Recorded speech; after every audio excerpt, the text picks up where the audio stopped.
여러분 안녕하십니까? 포항 MBC 뉴스데스크입니다. 제21대 대통령 선거, 경북 동해안의 표심은 어땠을까요? 내란 사태로 치러지게 된 조기 대선이기 때문에 보수의 텃밭 경북에서도 변화가 있을 수 있다는 전망이 있었는데요. 결과적으로 지난 20대 대선과 비교해 큰 변화는 없었습니다. 박성아 기자입니다. 지난 2022년 치러진 제20대 대통령 선거. 윤석열 전 대통령과 이재명 당시 더불어민주당 후보는 불과 0.73%포인트 차이로 승패가 갈렸습니다.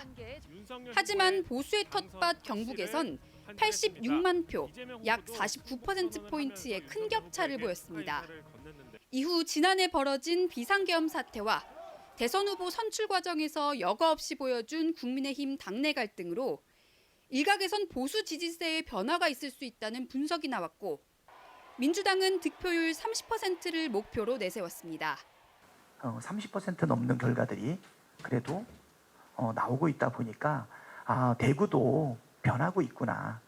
주권자로서의 인식이 점점 높아지고 있구나 이런 생각이 듭니다. 하지만 결국 30%의 벽은 넘지 못했습니다. 이번 21대 대선에서 이재명 당선인의 경북 득표율은 25.52%. 지난 20대 대선에 비해 약 3만 표를 더 얻었지만 득표율이 1.7%포인트 오르는 데 그쳤습니다. 지역별로 보면 포항시 남북구와 경주에서 이 당선인은 각각 2%포인트가 안 되는 상승률을 보였고 김문수 국민의힘 후보의 전국 득표율 1, 2위를 차지한 영덕과 울진에서도 마찬가지였습니다. 김 후보와 이준석 개혁신당 후보의 득표율을 합한 보수 진영의 득표율로 봐도 보수층의 표심 이탈은 거의 없는 것으로 나타났습니다. 보수의 성지라고 하는 TK에서는 민주당이 이렇게 흔히 말하는 진보적 정당이 된다고 하면 큰일 나는 거죠. 여기서는 그 결과를 받아들이기가 어려운 그런 심리적인 구조가 여전히 많이 이제 줄긴 했지만 그래도 이렇게 TK에서는 강력하고요.